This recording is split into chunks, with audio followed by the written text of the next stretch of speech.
Welcome to the Waiver Wire. Waiver Wire. Waiver Wire. Waiver Wire. Waiver Wire. Waiver What up?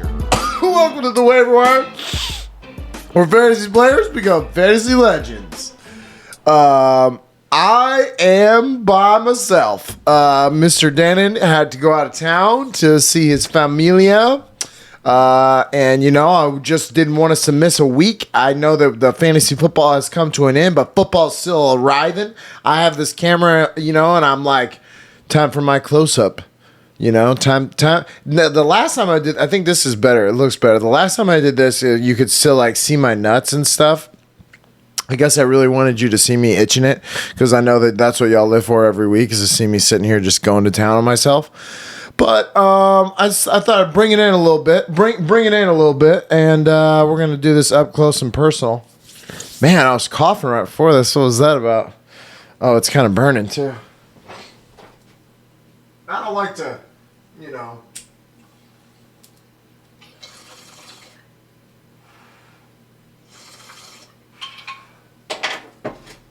When the cherry's going, I don't like to necessarily leave it. You know, it seems like I'm wasting an opportunity that the weed gods have looked down on me and said, "Here, my son, eat this." Eat the marijuana. No. So I am here solo today. I will talk about last week, which was week 17. We got into some divisional stuff. We got some people that clinched, some people that fucked it up. So let's talk about it. So it was all Sunday games. There was no Thursday, no Saturday. It's going to be the same way this week. No, not even a Monday night game this week. It's literally all on Sunday. But let's talk about last week, week 17. Houston at San Francisco. Boy, do we suck. We looked competitive for, you know, a couple of weeks, and I kind of thought, all right, we're going to right the ship, you know. But San Francisco is a good team, and listen, this is kind of scary with Trey Lance. This is all you need Trey Lance to be. They're not even at full force, you know. They don't have all their running backs. They don't have all the people that they originally started this season off with. So I smell San Francisco in the next couple of years being a good team, especially if they're gonna have this kid now get some playoff experience. Should be good for him. However, they do got to win. So playoff experience, but they need a win or they need some other losses. Mostly New Orleans. They need New Orleans to lose. But let's not talk about that yet. I'm getting so far ahead of myself. There's no one here to keep me on the tracks. Then we go to Atlanta at Buffalo. But yeah, Houston, please don't keep Davis Mills. This can't be what we do going forward. And I took Houston to cover the 13-point spread. They did not do that. San Francisco beat them handedly, 23-7. Yeah, Houston, not good. Not a good showing by the Houston Texans. But not really expecting much out of them for the rest of the year. So, especially this next week, Tennessee needs this win to be the number 1 seed. They want it. They want that bye so that Derrick Henry can come back healthy. They're going to fuck us in the mouth.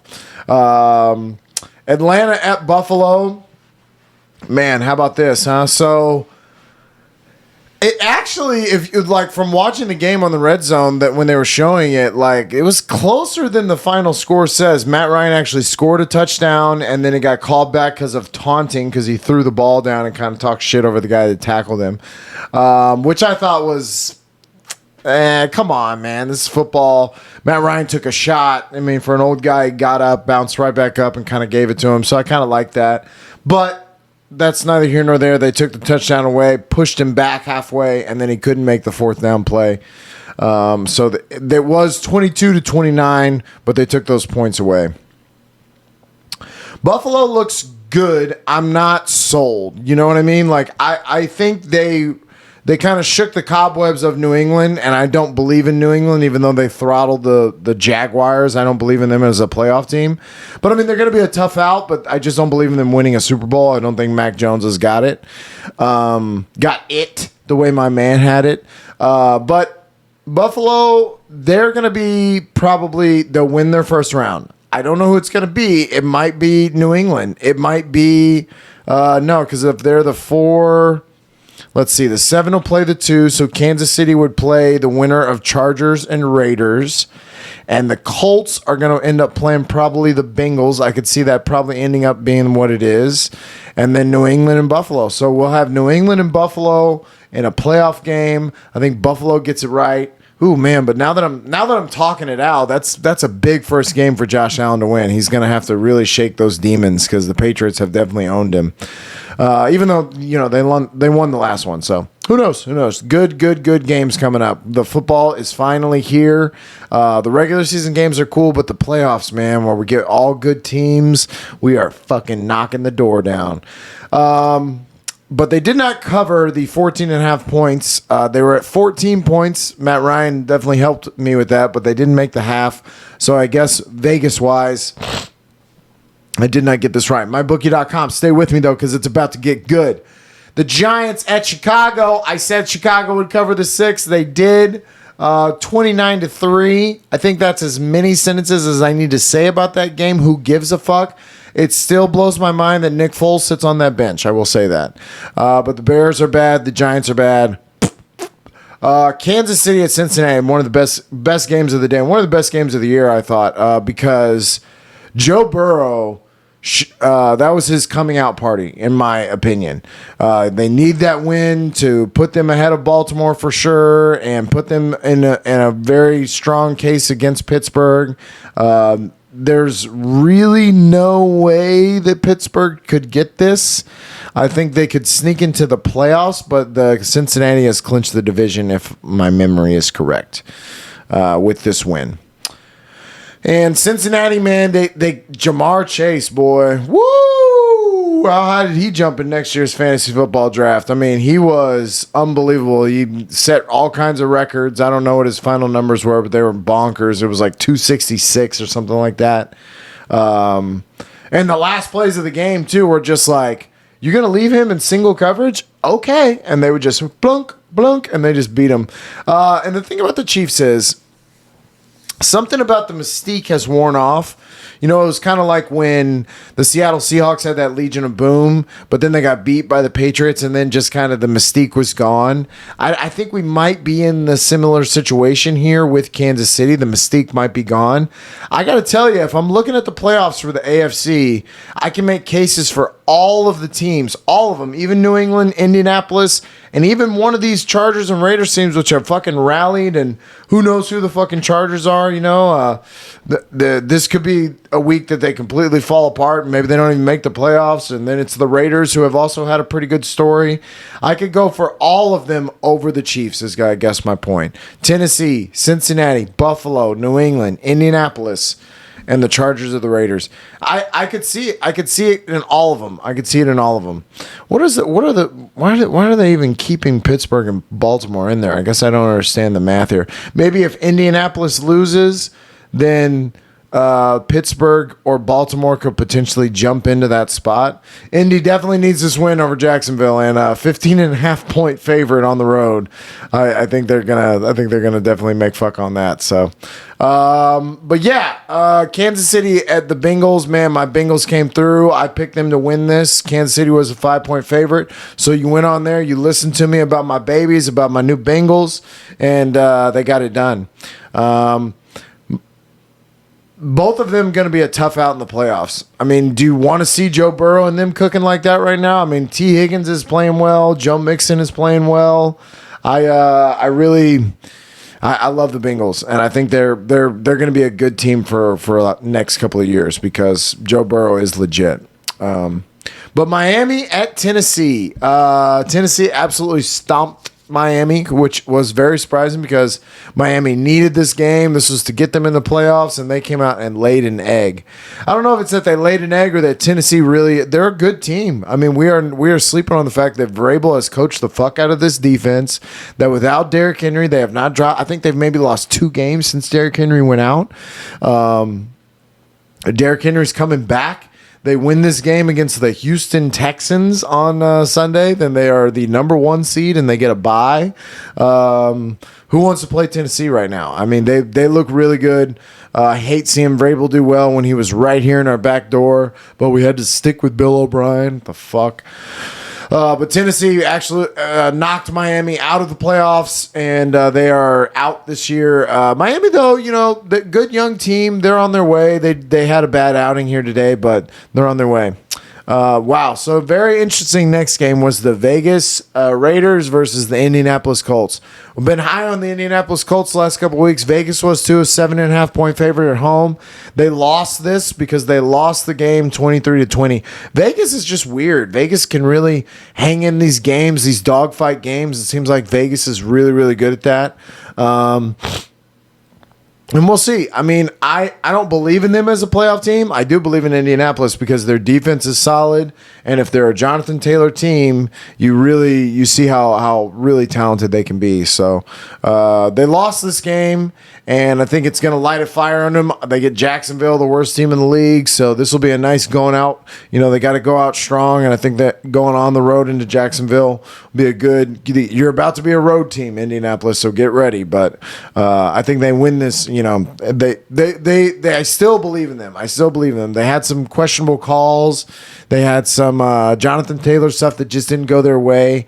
But Indianapolis is going to bounce back, and they're going to win this next week. But then we go to a very competitive game of Jacksonville at New England. This game was really close. Trevor Lawrence hung in there. I'm just kidding. Absolutely stunk the joint up. It was 50-10. 50-10. They were a 15.5 point favorite. I can't do the math, but it's somewhere in the 40. I think it's a 40 point. But they definitely covered on the worst team in the league. And Trevor Lawrence might be bad, actually. I keep saying, oh, it's not him. It's not him. It might be him. It might be him. It might be his fault. So New England, though, what is it about them that I'm not sold? Like, I'm not sold that they could beat everybody in the playoffs. I think that in the first round, Buffalo and New England, that's a hell of a first round matchup. And I think New England could definitely get that win. Past that, it gets dicey. But big win for them here. Easy win. Jacksonville is a joke. Worst organization in the league. I think easy. Okay, and then we go to the big news of the week, which was Tampa Bay at the Jets. So I'm watching and I'm like, what the fuck is going on? Because it is not going well. It's not going well for Tampa Bay. I think they were down 14-3 or something at one point. It was bad. It was not looking good. They got it to 10-14, but then they scored again. All I remember is thinking, man, this is going really poorly. And then all Red Zone could show me on a loop was Antonio fucking Brown taking his pads off and walking off the field, taking his shirt off, his gloves off, throwing them in the stands. What a fucking idiot. What a fucking moron. Okay, first of all, there's all kinds of stories of what actually happened. Apparently, he sat down with Tom Brady and said, oh, you're going back to your man Gronk, because he has incentives in his contract to where he can make extra money based on how many catches he has, how many yards he has. So he's kind of being a dig at Tom. And Tom, the ultimate fucking competitor, basically was like, come on, man. Like, I've done nothing but fucking help you. And this is how... Get the fuck in the middle of battle. This is not the time to talk about this. I don't know how much of that would actually happen. None of that's on film. But what is on film is then him yelling with coaches, and then Mike Evans and OJ Howard trying to talk him down as he tries to take his pads off because he wants to wave his way out of the NFL, in my opinion. I don't see how. Definitely not this year. Probably not at the beginning of the year next year. I can't imagine people would go out there and sign him as a free agent after this. The only chance that you probably have is a big injury going into next year, and then you're like, okay, well, then we need him now. But to just be like, I need him as this free agent that's going to change my franchise? I don't know. Guy's got something going on, mental health. What the fuck ever. You've got plenty of money. Figure your shit out. You've got a good thing going. You have the best quarterback in the league that is stuck his neck out for you in more than one organization and has now gone on. Bruce Arians didn't want to take you back over the fake vaccine card, but because Tom Brady put his big dick out there and said, "I need the guy," then you get another chance, and you're going to throw a fit like this on TV. What an idiot! What an idiot! I got to tell you, the end of that game though, that was some prime Tom Brady, and what it showed me was maybe Tom Brady at the beginning of this game was forcing a little bit to Antonio Brown. He was getting good matchups with Gronk, and he was going to that a lot. But maybe this is I want to say the wake-up call, but the Tom Brady light bulb switch of, I'm playing into egos a little too much again. I need to go with the right call, with the right person that's open. That Cyril Johnson guy got 2 big plays where he just got open, and they forgot about him. And, man, incredible comeback, 2-minute drill. There's nobody else that you want. Tom Brady. Speaking of Tom Brady, I just watched the Man in the Arena. Man in the Arena, brought to you by Under Armour. And it was so fucking good this week. This was the week where they lost to the Eagles. But it's just about it had Gronk on it, which was amazing. The one last week was amazing too. With his, I watched that one with his sisters, where they talk about the Atlanta Falcons one and just how amazing that their mom and all that they had gone through as a family that year, and then for that to be the Super Bowl that they play, holy shit. Man in the Arena. But man, how the polar opposite of the Man in the Arena is the man outside of the arena, Antonio stupid fucking Brown. I mean, I don't know what his deal is going on. I don't know what demons he's got going on, but he really fucked up, and you really are not in a position where you could ask anything of a team. You're not going to get a big contract. I doubt that anybody goes out there early in this free agency. You'll probably sneak your way back onto a team because you are talented, but what a fucking moron. There's no way Bruce Arians can let him play again. There's no way. But yeah. I got this one wrong as far as Vegas goes because I had a 13-point cover and I said Tom Brady got that. But they only won 28-24, but they won the game. They kept themselves right there in that hunt. They're 12-4, so they're looking for better seeding over the Rams. And the Rams got a tough game because San Francisco needs this win. They don't need it. They do because they don't want to take fate out of their hands and let if New Orleans wins, they get in. But yes, Tampa Bay did not cover the 13-point cover. They lost Antonio Brown in the making. They are now down to Mike Evans, Scotty Miller, Tyler Johnson, who's got to make some of these catches, man. Tyler Johnson, make some of these fucking catches. Unbelievable that you drop some of these balls. And now I guess this Cyril Johnson guy, but the wide receiver core is not looking great for Tom. However, going into the playoffs, you're going to get playoff Lenny back, who catches pretty well for Tom. And who wants to play him? Bring it on. I mean, Dallas, bring it the fuck on. They'll end up playing San Francisco at this point. Maybe Philly or New Orleans, one of those three. They'll play one of the 6 or the 7. No matter which seed they are, that's pretty much their first round. Dallas and Arizona are going to end up running this back. I can feel it. But that's a good first round matchup for Tom. I think he easily gets that win over both of those teams. So, but yeah. Tom Brady all day. Love you, Tom. Man in the Arena was fucking awesome. Gronk. Oh, my God. Gronk is amazing. And just Gronk's attitude and who he is and the fact that Tom Brady figured that out and was like, I love him. I love them all. I'm going to start jerking off here, so I got to stop. But Philly at Washington was the next really good game. Washington hung in there, but Philly's resilient. I guess I'm kind of talking myself out of what I just said, where Tampa Bay could easily win against these teams. San Francisco and Philly are both a scrappy young team that I guess quarterback wise on both of those, I see them just kind of crumbling at the end of these playoff games where Tom won't. But Philly is a good young team. I've been saying that I like Philly, and they got the win over Washington, which knocked them out of the playoffs. I think they were long knocked out of the playoffs, but and put Philly actually clinched the playoffs because of strength of schedule over New Orleans and San Francisco. No matter what happens there, that's the only spot left in the NFC. The Rams at Baltimore. This was an amazing game. The ending of this game was crazy. Odell coming up big. And listen, Baltimore is not. They're a shell of themselves. You know, they're not 100%. They have so many people out with injuries. Their secondary is completely depleted. I actually did do the Vegas thing here where I covered the fact that the Rams did not win by 3.5. They only won by 1. Crazy game. Came down to the wire. Baltimore showed a lot of heart, and they are sitting in the worst place that you can. They've got to win. They've got to beat Pittsburgh, and I think what they would need to have happen is Indianapolis lose. I think that's what they've got to do. They've got to win, and Indianapolis has got to lose against Jacksonville. Indianapolis has, so fuck. But man, really good game. We're starting to see these competitive, just like Arizona and Dallas was. You know, at least it got to be a competitive game. These playoff games, as you get later on into the season in the NFL, they're just it's so intense.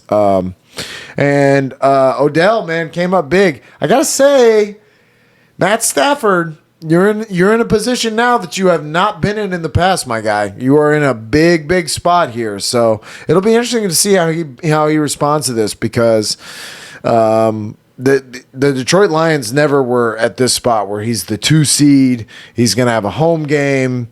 I mean, his first game could be against one of these teams that's going to be against one of these scrappy teams. If New Orleans makes the playoffs, though, Jesus Christ, that'll be a disgrace if New Orleans makes the playoffs because I don't see it. They are not a very good team. So, but yeah. Denver at the Chargers. This was the good version of the Chargers. I picked the Chargers, so I got this right. Thankfully, they went with me this time. They beat Denver, who is also a beat-up team, and kind of come to the end of their potential, it seems like, for this year. And so that was kind of an easy win for Justin Herbert and them. And listen, they got Austin Eckler back. The Chargers have a big game. They got to go to Vegas. That's going to be the Sunday night game. It's win and you're in. Chargers, Raiders, whoever wins, they get that last spot. They get that 7th seed. So Chargers got to prove it to me. I actually, spoiler alert for tomorrow, I think they're going to lay an egg. I think that the bad Justin Herbert's going to show up, and it's going to be a big learning day for him.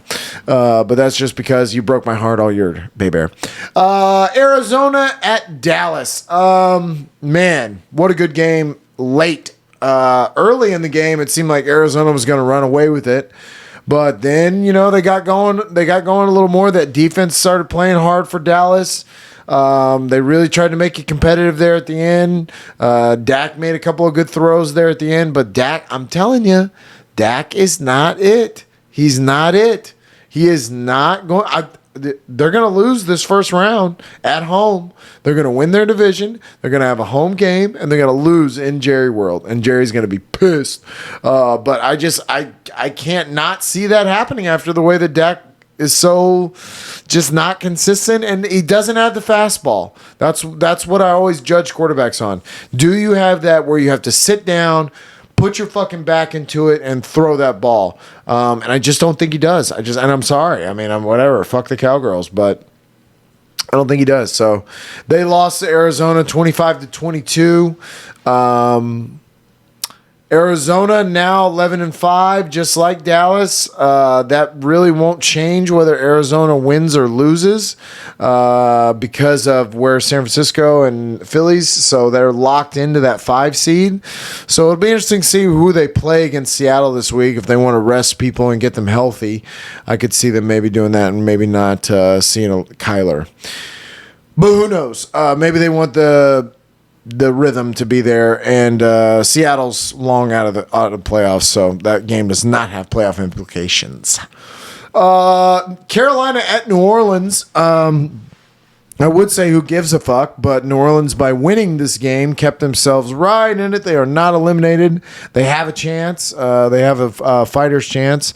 They need the Niners to lose, and they got to win. They got to beat Atlanta.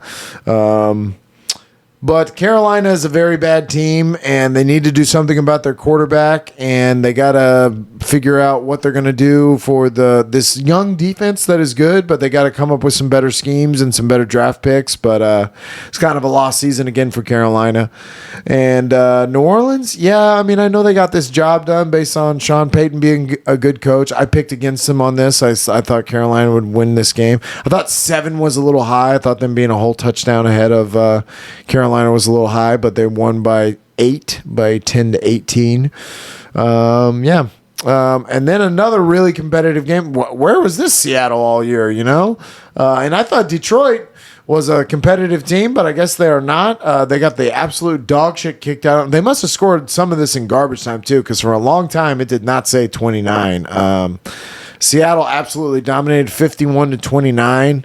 I picked Detroit because I like scrappy Detroit, but I was very wrong in this. So, so Detroit got the win and did not get the win. They got another loss, but they're not as bad as Jacksonville. Jacksonville will probably get the number 1 pick, and Detroit will get the number 2 pick as it falls right now. But Houston, come on, Houston, lose, please. God damn it. But 6.5 points was more than enough that Seattle was a favorite, and I got that one wrong. Moving on to the Sunday night game where I got that one wrong, but I was really just rooting against the Packers. I didn't want them to get this number 1 seed the way that they locked it up Sunday night, but they did. They won 37-10. Aaron Rodgers looks good. I can't wait for Tom Brady to go to Lambeau and do it again. It'll be a great story whenever that actually happens again. I just can't wait to see Aaron Rodgers be a little pouty baby. Tom Brady will rule again. Tom Brady, this is the Tom Brady show. Welcome. And then Cleveland at Pittsburgh last night. It was an emotional thing for Ben. That was going to be his last game, apparently. I thought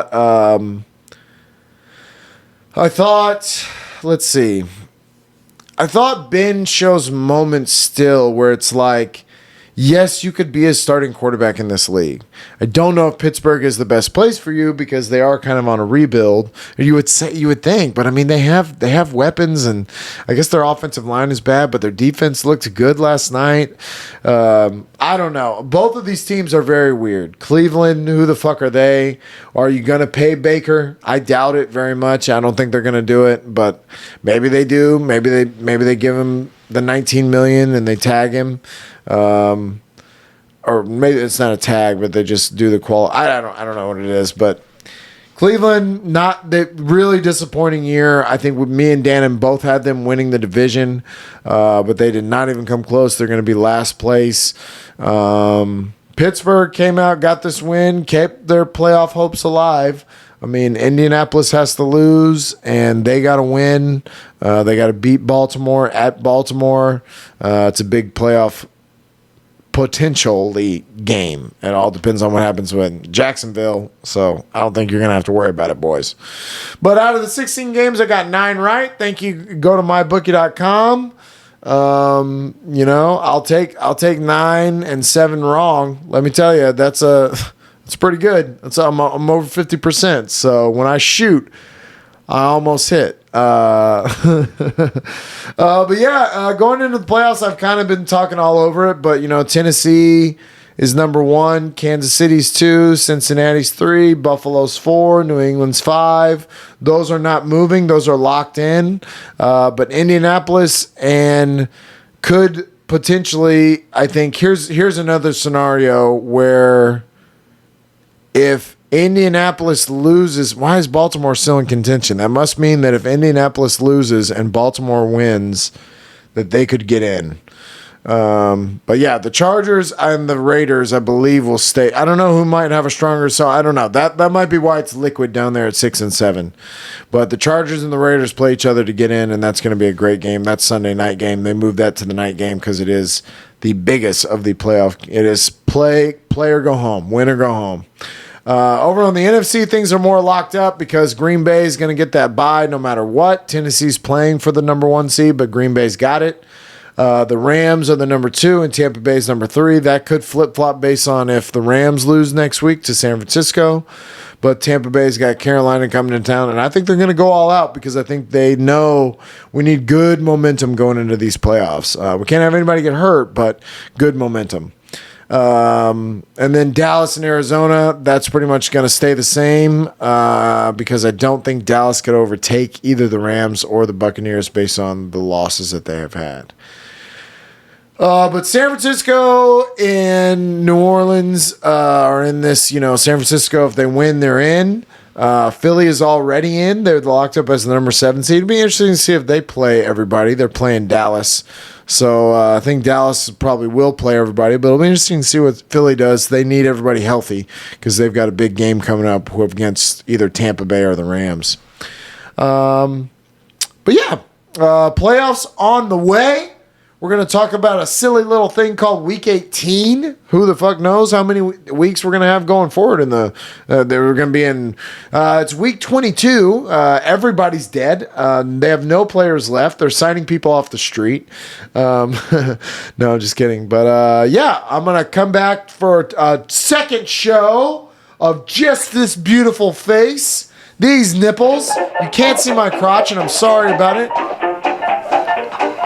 I won't put it up there, but I'll be back at you tomorrow, bitches.